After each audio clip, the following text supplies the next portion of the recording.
Warning: the following podcast contains violent scenes that may be unsettling to some listeners. Listener discretion is advised.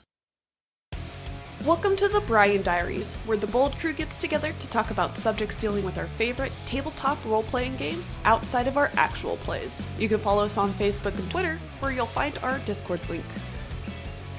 Hello everyone! Welcome back to the Diaries with our new segment, Brianstorming. In it, we'll be flexing our creative muscles to put together stories, modules, adventure paths, and inspiration for different games, but with a twist, which we'll get into in a little bit. I'm Becca, your host for Brianstorming, and I want to thank Jorien for joining us today as our storyteller. Hi! Hey there! So, Jorien, can you explain some of your storytelling experience for us? Yeah, I can. Where do I start? So I got into RPGs in college, which is the other traditional way. If you're not into it in high school, you get into it in college, it seems. And I didn't understand a thing. I didn't understand anything. We played D&D. I don't even know the system. I don't even know what version we played. But we didn't have the book and we wanted to do something, so we just made it up. And then we started playing. Yeah. It's hilarious. I love that. Yeah, we called it D&D on crack. And I'm definitely going to share this with them, saying D&D on crack made it on the internet. There were no rules because we didn't have a rule book. And then after that, it was a weekend away. After that weekend away, one of us got into the books and basically didn't explain at all how to do it and just expected us to understand the numbers on the sheets. Ooh, that's... Yeah. You need a little bit more explanation for D&D. A little bit more, a lot more. I didn't understand what I was doing. So I put it away. I was annoyed by it. I didn't understand and nobody explained. And then I got together with my current partner and he had a weekly D&D game. So I got to listen in. Yeah. Okay. I got to sit there and listen in and be quiet on the side. But that made me see that it was something that I could understand and that I could do. So when that eventually ended, he got me into World of Darkness, which... World of Darkness core. And we played a whole zombie campaign in that. So, sorry, when you say core, do you mean essentially the blue book where it's humans? The blue book. Okay. Yeah, we just used the blue book. No extra skins, no vampire, no werewolf, no changeling, just humans. And excellent. Yes, it was. It should. I want to do that more, and I have thoughts for that, but that's for a different time. Because humans are very soft and squishy. Yes, we are. Oh my gosh. Yes. But they're also smart, and they can also do a bunch of weird, quirky things. And I understood that system because it used one die, and just the numbers on your sheet is you just count the numbers together, and that's the amount of dice that you roll. That's it. It's so simple. It's very nice with World of Darkness. I kind of have a similar understanding, going from a D20 system to a D10 system. Oh, this makes so much more sense in some ways. Yeah, and later I learned D100 systems. This has an equal amount of sense to it. I just roll under or over, that's it. But I soon found out that I felt the push to GM. I felt responsible in a way because you always hear these stories about the forever GM, and I never wanted my GM to feel like the forever GM. Gotcha. Yeah. I felt bad if that was the case, so I set up my own. I'm wondering. No, I did D&D first because I started listening to podcasts, which is also how I got to Twin Cities by Night. Nice. My first one was a D&D podcast, and I started listening to that, and I was also excited about that. And then I started pushing Renee into my partner into playing D&D. Hey, this is fun. Please run D&D 5th. Okay. Oh, okay. Yeah. Yeah. So the first D&D system I actually understood is 5th edition. Good stuff there. Yeah, and I had a lot of friends that said, I do, what you're telling me is fun, but it's weird. It's too much math. I don't understand. Oh my gosh. Yes. So I just decided, you know what? I'm going to run beginner D&D sessions as a beginner GM who doesn't even, I never read the entire rule book. I still haven't. I have a part of it is all my own. But I started doing that, and then I also ran my own World of Darkness adventure at some point. I started working in a board game store, which really kickstarted my GMing because yeah. So before I had run a World of Darkness adventure, and I'd ran 2 D&D beginner campaigns, but the board game store wanted to actively organize D&D introduction sessions because there were people asking for, hey, can I find a group that's beginner friendly? So quick sidebar. Do you guys have Adventure League? Yes, we do. Okay. And I have opinions. I also have opinions. So the Adventure League, for those who don't know D&D, is a super cool idea where if you play fully according to the rules in the system, you can basically transfer your character. If I'm here in the Netherlands and I want to visit Becca, I can join the local adventure group there because we use the rules as written, as much as written as possible, and even stricter than that. Right. Yeah. As I said, I have a lot of my own rules and I have a lot of my own interpretation, so that doesn't work with that. Yeah, and I found the few times that I've done Adventure League, it's nice in theory, but depending on how the place does it, like you could be missing out on story because you were 15 minutes late and now you can't get into the table. And there's a lot of continuity issues that I find with it. But overall, like it sounds like such a great idea. So yeah, I think it's a cool idea if you know you're going to be traveling and staying in a place for a while and then you need to travel on and then you stay there for a while. And then it's a really cool plan. And if I definitely have played with people at my table, at my beginner's table that said, well, but isn't there a rule for this? Isn't there a rule for this? Isn't there a rule for this? And yes, there usually is. And I'm going to rule differently because I don't want to spend time reading the book right now. Right, especially during play. Yeah, I've also had games where I have an assigned rules lawyer that I just say, hey, I know you know the rules better than me. Please, every time I don't know a rule, please help me out. Dude, that's the best, especially if you know people who like they just love doing the rules. Like make them be your rules lawyer and then you could just focus on the story. And yeah, it works. Yeah, I have a couple friends that have a tendency to backseat GM. Give them something to do. Exactly. Gotta keep them busy. Gotta keep them busy, exactly. So from one thing really spiraled into another, GMing wise, but mostly also player wise. And yeah, a lot of things was mostly, I want to play this game. I want to understand this game better. The way I understand a game best is to have a reason to dive into the rules. A reason to dive into the rules is to GM a game. Absolutely. You and I, like, we think along those lines very similarly. Like, I hate reading rules just to read rules, but I'll do it if I need to know something. Yeah. So, and that actually also got me into indie RPGs, because indie RPGs have less rules to read on average. The books are less thick. The one-page RPGs are amazing. You have 1 page to read. You can do that 10 minutes in advance. Yeah. And also, another thing that I really liked about one-page RPGs is the amount of space there is for role play, because there is no rule for it. You just make up the rules. You just say yes, and this is happening. So you have multiple ways of GMing. You have the rules say this, yes, but it has this consequence, and you have yes, and this will also happen. And I try to use yes and yes but,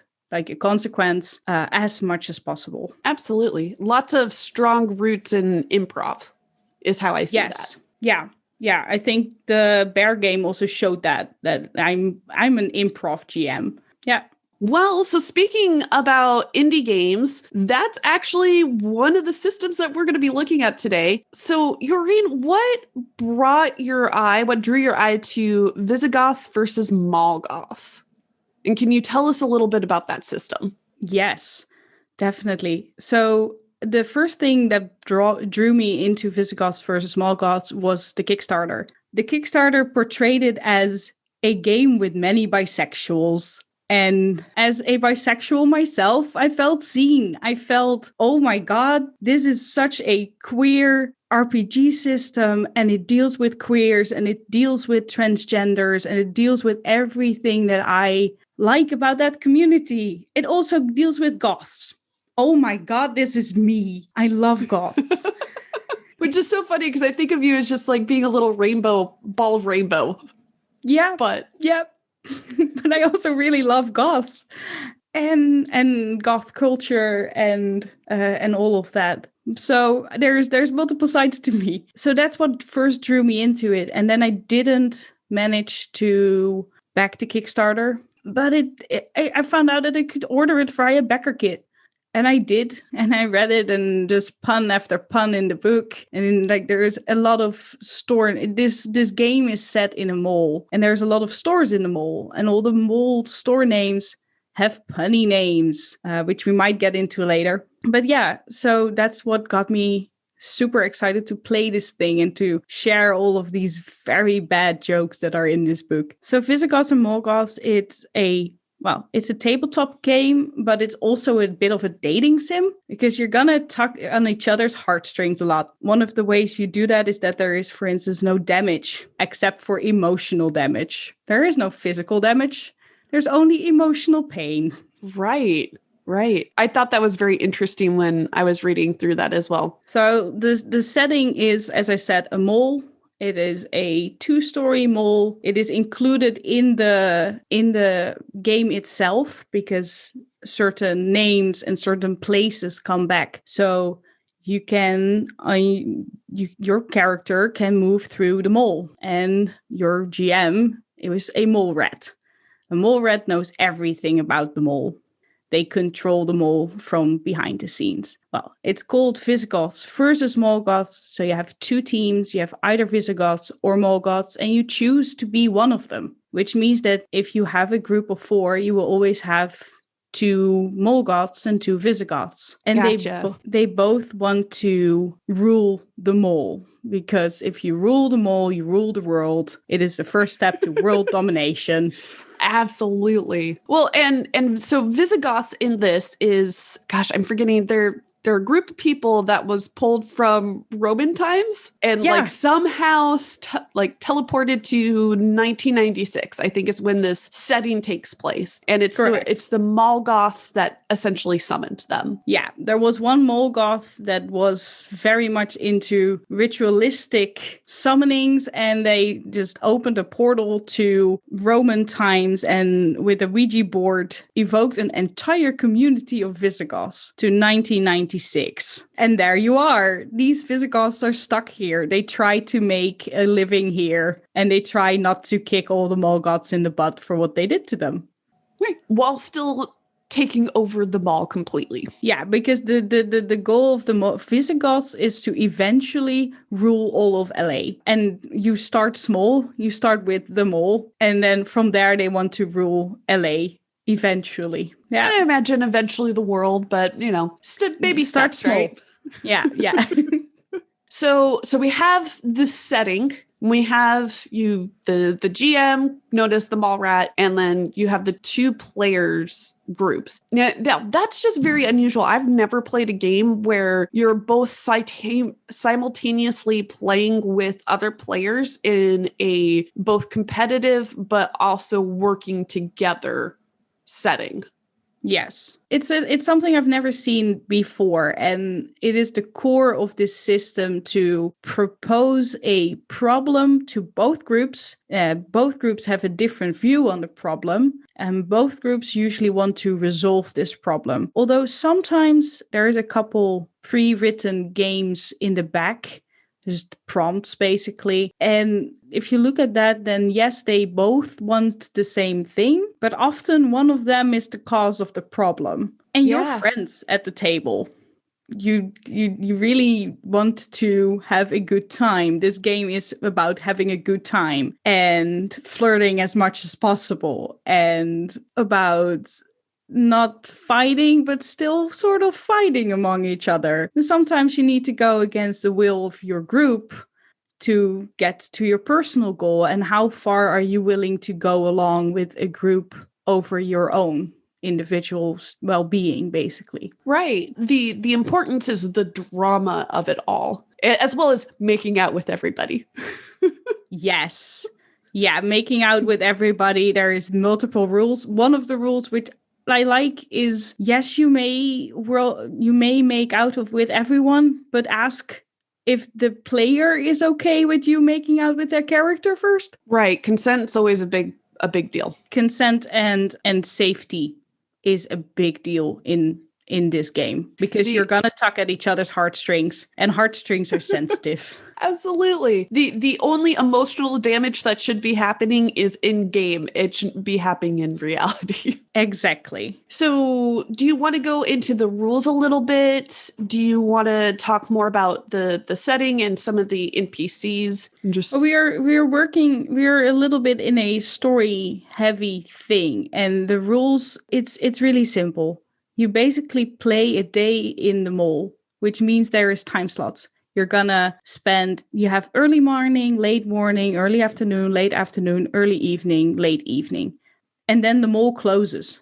And you have to wait for the next morning before you can play again. So there is a clock that advances, and everybody gets a scene per time of the day. If it's not the time for if your group is not playing at that moment, you of course will be texting like crazy and messaging people like crazy. So you pass around notes saying, hey, I want to do this, I want to do that. The mechanics behind it are super simple. The only thing you need is 2d6. And your character sheet is roughly pre-made. There's a couple things that you can fill in later. You can fill in your name, you can fill in your orientation, you can fill in your name, your pronouns, what is your orientation, how would you describe your style. There's a couple of basic skills that are unique for each and every character. They also all have a unique power. There are 6 of them in total, and you get to change one of the skills to make it a +3 instead of +2. So how the game is going to work is you roll your dice, your 2d6, that's all, and you're going to add the number of the skill. You're going to try and beat what's that called? You're trying to beat a certain number. So depending on how well you roll, you fail or succeed. And usually this is a roll off. So if, for instance, Becca and me, if you and I are 2 characters that are in a fight, we roll 2d6 and the highest one wins. However, there is no winning in this game, because if you hurt somebody's feelings, you always hurt yourself as well. Gotcha. Yeah. Yeah. So you can also heal yourself. You can heal 1 hurt per scene by talking about it. And specifically about talking about it with someone on your team. Yes, exactly. Only someone of your team can help you. Also, you cannot move outside of your team. So if your group wants to go to somewhere, you will go along, because that's how group dynamics work. Right. And so talking about those time slots and the mall itself, when you're moving around, you go to a specific store, and that takes up a time slot, because it takes time for you to do whatever it is that you're doing in those specific stores. Yes, exactly. So that's how the time clock advances. Yeah. And sometimes you can decide that both of the teams are in the store together. Like, I've had a game where the Molgoths were constantly stalking the Visigoths, which was great because we just had a lot of time in one store of confrontation after confrontation. They kept on hurting themselves and each other. Eventually, you need to sit down and heal because you're not going to succeed for much longer, because you do get penalties if you are hurt. because emotional damage has that effect on people. It does. And I want to bring light to one of the moves that you can do in this, the embarrassing traits, where you can go out of your way. It's essentially like a help action for somebody else. You do something embarrassing to make somebody else look good, theoretically on your own team, right? Yes. Okay. So if you want to do something, I can fall flat on my face so that everybody is distracted. I am super embarrassed because I just fell flat on my face, but nobody saw that you stole something from the register. Yeah, that's how that works. Awesome. And then one thing that I thought was interesting about the map specifically, there's essentially, as you're playing this game, no outside the mall. So if you go out the east doors, you'll wrap around and come in through the west doors. Now, it sounds like that can be an advantage to using that, but because I had never played, I don't know what that is. I just thought that was really interesting. Yeah, it can definitely be an advantage if you are in. So this game has a lot of confrontation among the teams. So if I am a goth and I see a bunch of VISIGOTHS in between me and the store on the other end of the mall, I can just walk the other way and still end up at the store on the other end of the mall without the VISIGOTH seeing me, for instance. So yeah, it does have its advantages. You can also play scenes in the hallways. So there's stores and there's hallways, of course. And if you play scenes in the hallways, they don't advance the time. They're basically free RPG time. Okay.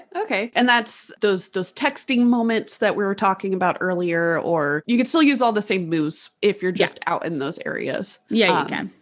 Okay. As the mall rat, for instance, do you ever push players to advance the time?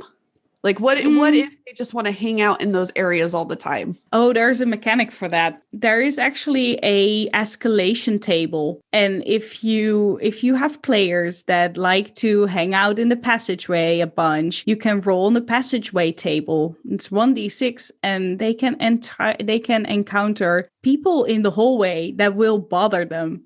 Like a Girl Scout that tried to collect signatures on a pledge to say drug-free, or you can encounter the mall boss, who is a secret NPC, or you can encounter a whole entire team of a guy's beach volleyball team. So how you can discuss time, or you can discuss things in these passageways. But if your mole rat thinks you're taking too long and you're stalling for time, there's consequences. You will be interrupted. Maybe it's a celebrity that pops up. You don't know. And of course, there is a passageway list in the rulebook itself, but it's set up in a way where you can easily swap out one of these. If you have a better idea, you don't have to roll on the passageway. You can just plug it in. Gotcha. And that makes sense. Then theoretically, if that's all they're doing and you throw in a problem at them, does that then advance the time? No, but they do have to deal with it, and it will hopefully push them to do other things and be more proactive in the stores as well. But that's, I think, also part of talking to your table about expectations and feeling the freedom to say at some point, hey guys, you're taking a lot of time in these passageways. Do you still want to go to a store? Or shall we just say we're going to do something else? This game does require you to communicate a lot about that kind of stuff. It also requires your players to have a lot of input. Hell, there is an entire store which is my favorite store in the whole mall. It's called the Totally Random, and your players will design the store, will design what it looks like. There is a table where you can roll for what it sells, but your players will be responsible to say, this is what it looks like on the outside. This is what it looks like on the inside. And this is why we like it, for instance. Gotcha. Okay. There's much more player input than with some of the more traditional systems around. Well, and do you want to go into the shops real quick? Because aside from the totally random, it looks like all the shops are going to be the same every time that you play.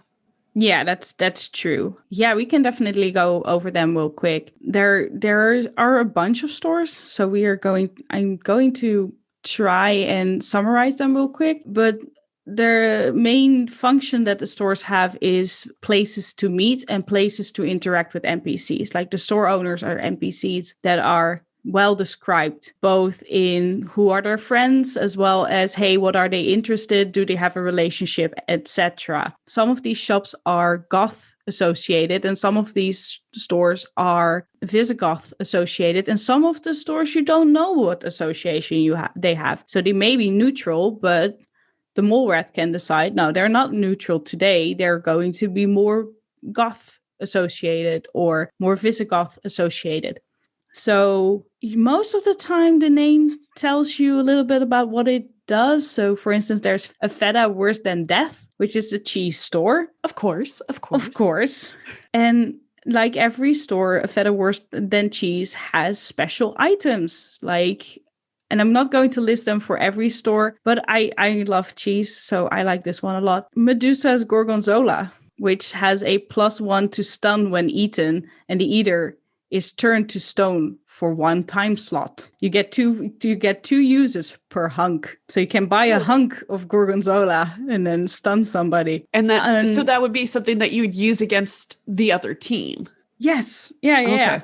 Yeah. Oh, interesting. Yeah. So most of the special items that can be found in the stores will help your character. Yeah. So then there is Ace of Mace, which is a weapons store. Unassociated with anything. A feta worse than cheese is associated with the goths. Ethelwolf's Secret is a take on Victoria's Secret. It's a lingerie store and associated with the Visigoths. Ooh la la. Ooh la la. Yeah. You gotta get that bone and sinew bra or the bone and sinew cock piece, which I know certain characters would very much like among the Twin Cities by Night cast.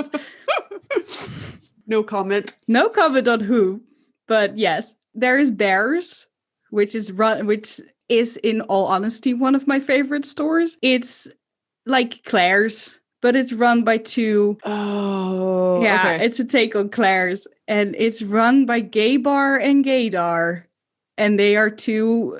I don't like among the gay community. There is certain types of people, and one of these types is a bear. And a bear is usually broad-shouldered, rough. So Bears is a take on that. It's a combination of a bear plus Claire's. There you go.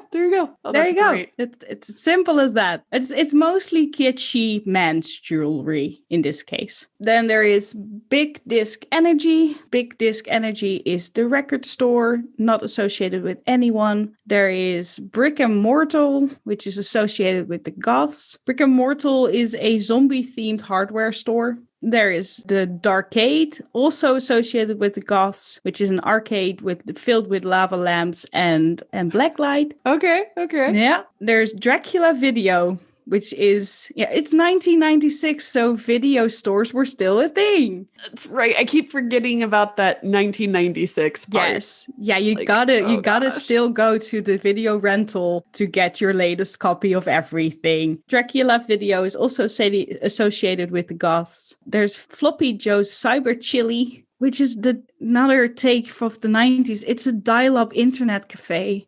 Oh my gosh. Sentiment. Okay. Yeah. Oh man. Bringing back memories there. For the record, I was born in 1994. I don't have many of these memories, but some of these I do. Unfortunately, Internet Cafes is not one of them. Next door is the Gerbil Essences, which is a hair salon, but it also works for pets. You can take your pet there, but you can also get your own haircut there. Hey, 2 birds, 1 stone, right? I know, right? It's all shampoo, and I'm going to offend so many hairdressers now. It's only shampoo in the end. Oh boy. Oh, I don't actually mean that. I swear, I am very particular about my hair care. The next store is Hill Satin, which of course again is goth associated, mole goth associated. It's your bed store. It's where you buy bed associated stuff. That makes sense. All I could think of was the pun and being like, yeah, we're gonna make jokes now about this. Nope. Drink cold brew and hail satin. Yeah. Yeah. We're just gonna be a sleeping podcast now. Yeah. Then there is the Hypergirl roller ring. It's the one store that I want to explain how certain words are spelled. Hyper is spelled exactly as you think it will be. Girl is spelled GRRRL. So girl, which is the roller ring. So you can roller derby each other if you really want to, or just roller skate on nice music. I think Craig was the one who's mentioned wanting to play a roller derby character at some point. So that would be the store for him. Yes, that would be the place. It's a place where also it's fun to meet up there, just because you can role play how you roller skate and how that influences your interaction. Maybe you are much faster than the person you're talking to. Maybe it gets awkward and you decide to be much slower. There's a lot of things you can do with that. And that is actually true for all the stores. You can interact with the store goods. You can interact with the store owners. Maybe there's other people in the store just visiting, etc. So the next store is a Visigoth associated store, which is Lemon Theodosius, which is, there used to be a store called Orange Julius, which of course was not okay with the Visigoths. So they took it over. Yeah, they took it over and named it Lemon Theodosius. Then there is Play Goal, which is the sporting goods store, which is not associated to anyone, or at least unknown. So when I say unassociated, it's mostly that you don't know where their loyalty lies. But is that something you could discover through play? Yeah, you can. And it means that it mostly means that the Molgoth can decide. For instance, the next store is Saint Sebastian's Catholic Gifts, which is run by Benedict, and one of my players started heavily flirting with Benedict, and that just led to Benedict being more Molgoth associated than Visigoth associated. Gotcha. Okay, so it's something that even the players can affect throughout play. Yeah, depending on your Molgoth or depending on your mole red. Yes. So the Saint Sebastian's Catholic Gifts is a place where you can buy candles and crosses and everything you would need in a church that's not a church. There's also a confession booth. Hey. Nobody really knows what's going on in there because nobody has ever seen the priest come or go. It's called I was going to say there's an actual priest. I thought people would just use it as a place to make out. Maybe. You can do the special activity of confess to the invisible priest because nobody knows if there's actually one there. Okay. Ooh, and then that could lead to some interesting eavesdropping or okay. I'm seeing like as we're going through the stores, like just the little different interactions you can do to up the drama level on stuff. Yes. Yeah, that's really what they are made for. I think that's the last one other than Totally Random. The last store is a Visigoth loyal store, which is Tiny Jotun's Adventures, which is how do you say that? It is a horse track in the middle of the store. It's also on the second floor. I always wonder how they got the horses there, but it's basically a sort of petting zoo where you can ride around on the horses. That's great. And you may think, when are you ever going to use horses? Horses come up more than you would expect. Given Visigoths, that makes sense. Yeah. Oh my gosh, it's instead of like a bumper car thing, you have this with the I like it. Don't bump your horses, but yes.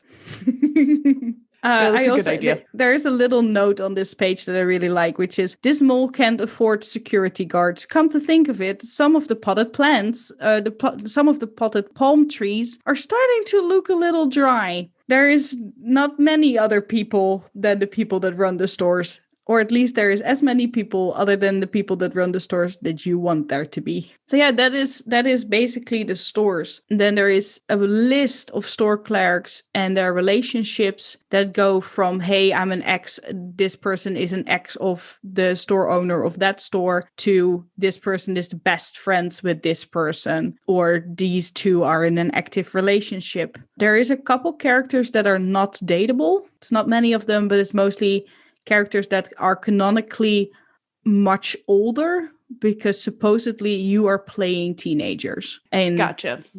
Yeah, it tries to actively promote flirting, but if you have a character that's canonically 40 or up, that becomes a little bit yikes for most people. Yeah. If your table is okay with it, you can of course ignore that. I don't, because I don't like it as much, but it does tell you, the book actively tells you more than once, if there is a rule that you don't like, just ignore it. Yeah. Absolutely. All right. That's essentially the game in a nutshell. Like, this book isn't very long. I read it probably not like super in depth by any means, but I read it in about a half an hour. And I feel like by the time I got to the adventure episodes at the end of the book, I had a decent understanding of what you're supposed to do with this game. And I can tell you what, this would be the perfect game for girls' night,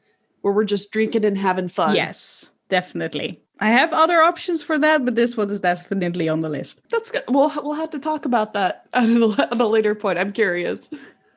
I'm sure we will.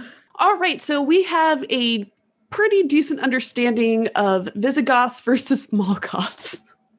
I'm still cracking up at the idea of this game existing. And you guys know the drill by now. Our prompt is: a local organization is accused of instigating arguments among people, seemingly natural disasters, and even wars. Now what we're going to do is see how we can fit that prompt into Visigoths versus Molgoths. There are examples already in the back of the book for just adventure episodes that you can do, but it sounds like you can just create your own. And given that the nature of this game is you have two teams kind of pitted against each other, like, I feel that it already naturally fits that prompt right away without us like trying to shoehorn too much. Yeah, that's exactly what I felt. I wanted to do this thing with you, and I was looking for something in my repertoire that fitted, and I saw Visigoths versus Molgoths. Like, yes, this definitely has two camps that are pitted against each other. I do think that it is...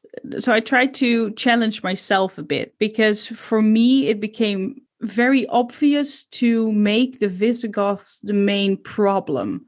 To make the Visigoths the persons that actively wanted to start the wars, start hurting people, of course, all emotionally in this case. And that would be the local organization to be accused of that. And I like to challenge myself a lot. So I said, no, that for me feels like the obvious one. We're going to make it the Molgoths that are being accused of this. They are the ones that summoned the Visigoths on accident. Now they have been here for a couple years and they're done with it.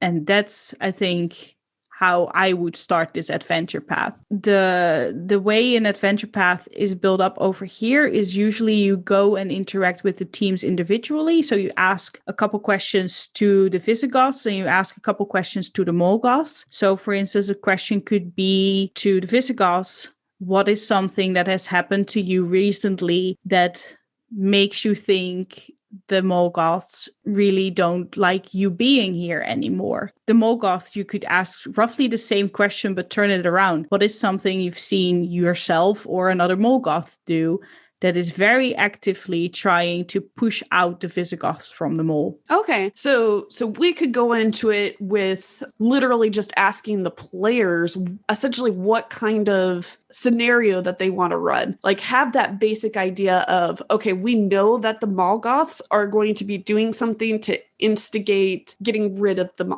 Visigoths, but those details we could figure out with the players themselves. Yeah, definitely. I always see it as the player characters not having the main role in their individual teams. There's usually, especially with groups that are this big and that have this much influence, if you have a group of 2 or 3 players, which 3 players per team is the maximum this game is suitable for, a group of goths is usually bigger than 3, which means that maybe there is a leader of the Goths and that they, together with their closest associates, are the ones that try to instigate this. Is your Goth for this? Is your Goth against this? And then you can go from there. Okay, well, then going with what we've set up, knowing that the mall Goths are going to be instigating this, I'm just trying to think how we, the two of us, could just build off of that and kind of take a back and forth with it. Is that what you were thinking? Yeah, a little bit. But I think we can try and figure out ways in which the rest of the mall would behave to this, and the rest of the team, like the shadow sides of these teams, the teams that are not the player characters, how they would interact with this. Because that is the pushing factor in the background, basically. Okay, so now I'm just trying to think. I'm like, oh, there's shadow elements to this too, because I did not pick up on that at all. No, well, it's not written out as such, but you know that certain store owners are associated with one group or the other, which means that there is a whole organization behind it. There is a whole mall goth organization within the mall, as well as outside of the mall, that can send messages to each other. A lot of the other adventure episodes, for instance, start with a text message from one of the Morgoths to the rest, or that kind of stuff you can all incorporate. And I think you can even say, okay, there is the owners of these malls or these stores, especially the ones that are unaligned or unknown loyalty, you can try and actively persuade them to follow your cause. Okay. I like that, because it's forcing us to think a little bit more about using it as in a way to provide foils for both sides. Yeah.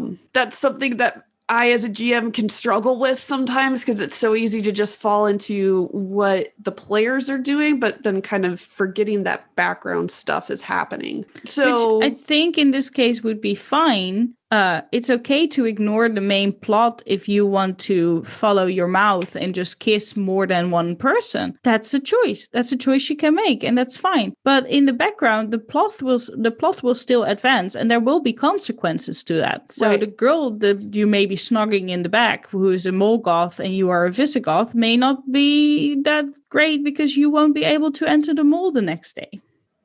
Okay. So yeah, that's actually a good point. What would be the end result of, like, if the Visigoths weren't able to stop the Morgoths, they just wouldn't be able to come back to the mall anymore, or just the next day or week, or what?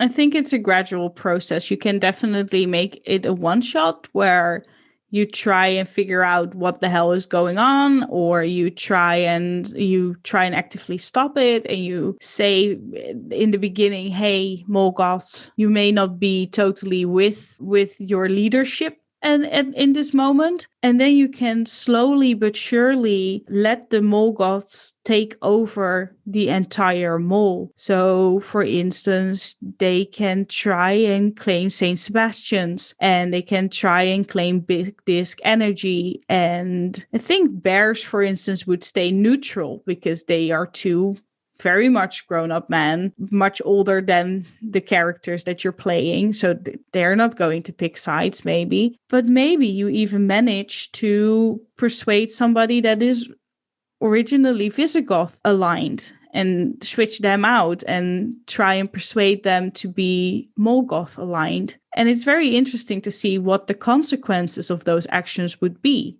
because that could lead into all kinds of things. It could be that all of a sudden they are not as open to Visigoths, or all of a sudden they want to keep Visigoths actively out of the store. Which would then make it so those players wouldn't be able to interact with those items or have drama there. I mean, there might still be drama there, because if they have to fight to be kicked out, I could see that being an action that people can do. Yeah, and then if you go with those optional mall clerk relationships rules, what happens in one store can have a domino effect with all the other stores. It's sounding like it's just about finding the natural progression with all of this. Yeah, I think so. And maybe there's even a third faction, which is the store owners. Oh my gosh. That don't actually want this at all. Like, as in, doesn't want them fighting at all? Yeah, or just done with this whole affiliation stuff. They're fine with certain people being more affiliated to one or the other, but now it is actively harming the rest of the mall to have these two groups here. Ooh, and then if they're hanging out in the general areas, if you're going to go with another force that's putting their will on the mall, there could be security guards now. And if they're hanging out too long in those areas, you can have a security guard come by, and maybe they'll be a little bit more harsh to the group that is more dominant. So you could use it as a way to help level the playing field, because it sounds like, to me, the goal that we're kind of going with right now is the mall goths are trying to get all the loyalty of all the stores. And that's how they would win the scenario. Yeah. But that is something that I would want to discuss with the player characters beforehand, because again, you may be associated with the mall goths and the mall goths may have this goal, but you personally may be best friends with somebody that is a Visigoth. There's nothing that's telling you not to be. Right, exactly. And so you can have that. Again, that's the drama aspect of it is, okay, well, the mall goths in general want to control the mall, but my character really, really loves the Visigoth. And so I don't want them to be kicked out. I want them to stay. So kind of going against the group, which would be interesting because you have to, like, all the mall goths visit the same store, but you could be like texting on the side and be like, hey, this is what we're doing. Like, make sure to come here or go do this, or, being that little spy and causing that drama. Exactly. And I think that's something we glossed over real quick with the characters. But during character creation, you make sure you have a starting relationship with almost every goth at the table. So you do have a weird crush on someone, and you do have a person that may... I have the witch in front of me, so one of the prompts there is my crush on blank witched me out because of blank, or I will never forgive blank for lying to me about blank. And you can fill that in as openly as you want. But so you do have active relationships with the other characters at the table. So there is an active risk if they are of the opposing side that does actively hurt you as a player. Gotcha. Okay. So, and especially with all those extra ties that you have and how you deal with those people and interact with them, I can really see this particular prompt being a long-term one, if you want to, and just being like, okay, so we play for 6 hours, all of this happens, and then next week we kind of pick up where we left off because it's the next day at the mall or something, or the next Saturday. I think that's how I like thinking about it, is like all of this is happening just one day a week, where you go to the mall on Saturday and you spend all day Saturday there, but it could easily just be Monday, Tuesday, Wednesday, Thursday as well. So that's what I have in my mind, is that it would be, with that prompt, it would be a more long-term game until you come to the conclusion that both sides would be happy with.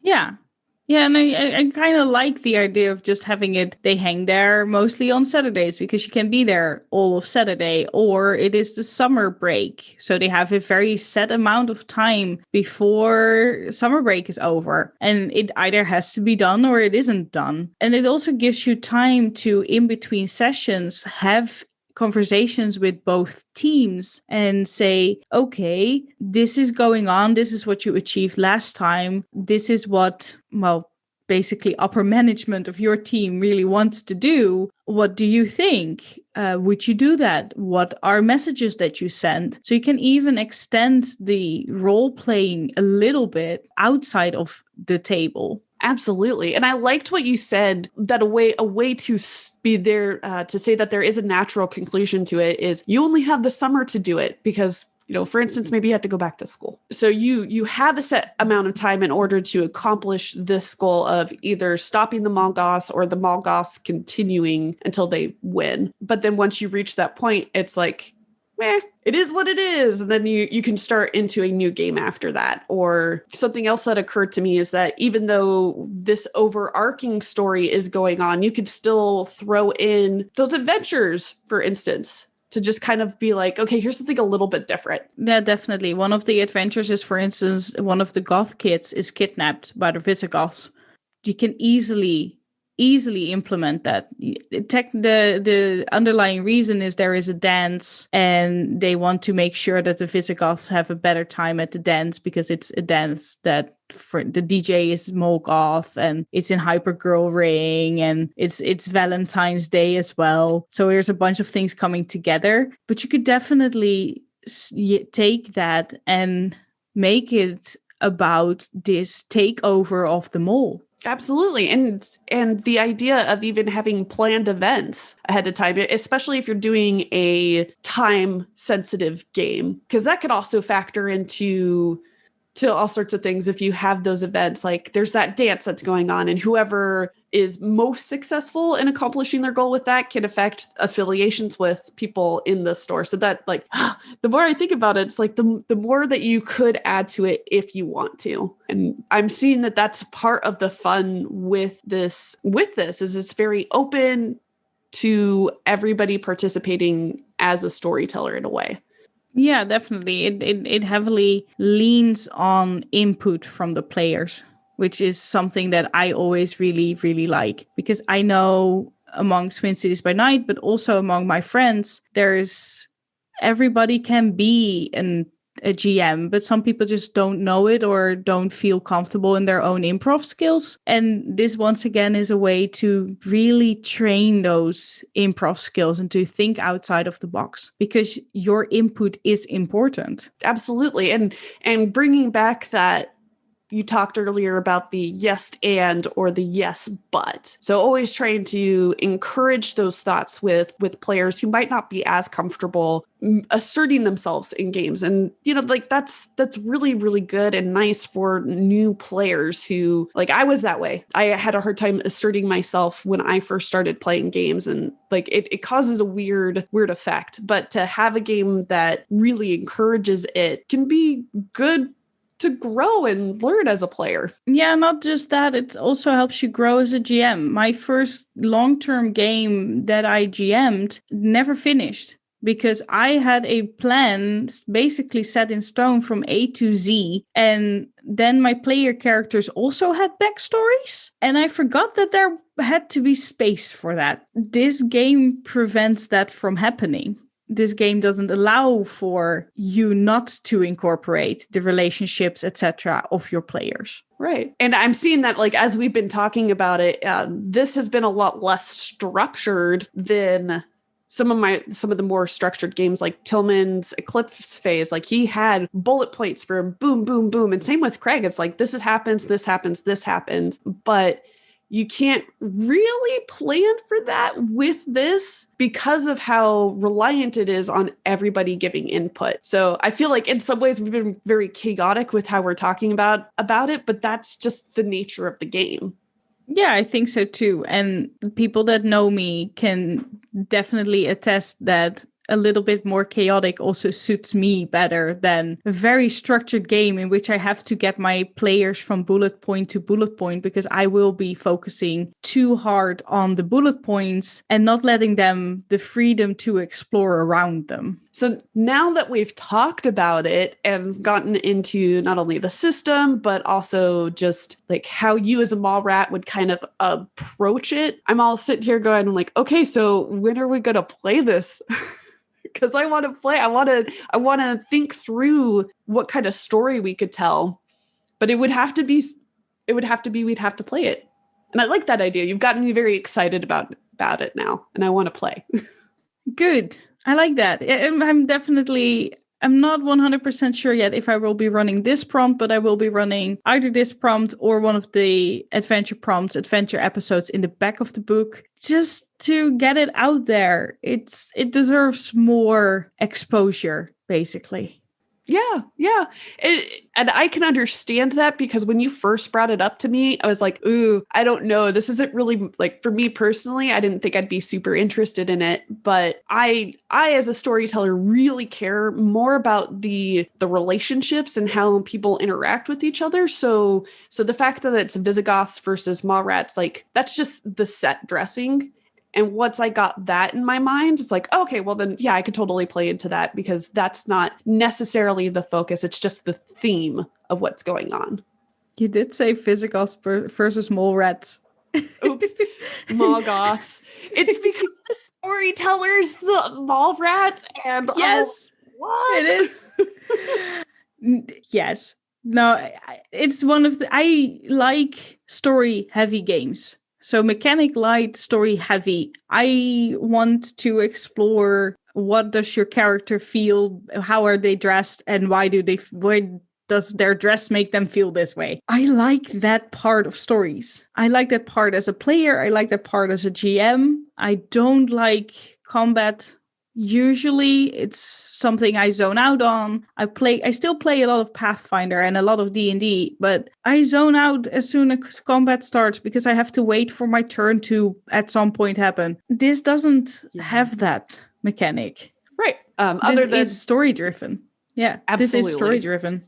Absolutely. So, Jorien, if our listeners have gotten through this and they're like, yes, this sounds really interesting, where do they find Mallgoths versus Visigoths? Yeah, the best way to find it is on itch.io, I believe. That's one of the places where a lot of indie game creators, like, shout out to the creator of this, Lucian Khan, find themselves and collect themselves and publish their stuff, and you can buy it there. I believe you can still buy it via BackerKit if you were one of the lucky many people that donated to the Humble Bundle, the itch.io bundle early last year. That was against racism. That bundle also included Visigoths versus Mallgoths. So yeah, you can find it on itch.io. You can find it in the bundle. You can find. I think that's the main places where you can find it.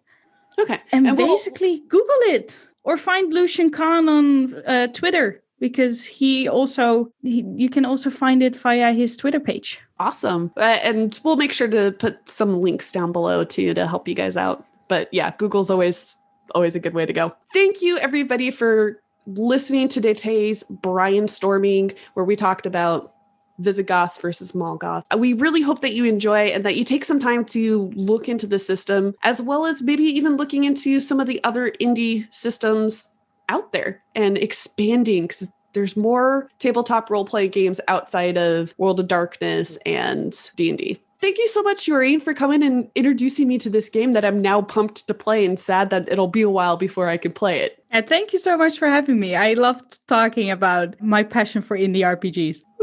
All right. Thank you, everyone, and we'll see you in the next one. Why don't you take a look through our growing catalog of one-shot scenarios to find out about Chronicles of Darkness, Delta Green, Call of Cthulhu, 13th Age, Eclipse Phase, Rogue Trader, Slasher Flick, and probably even more.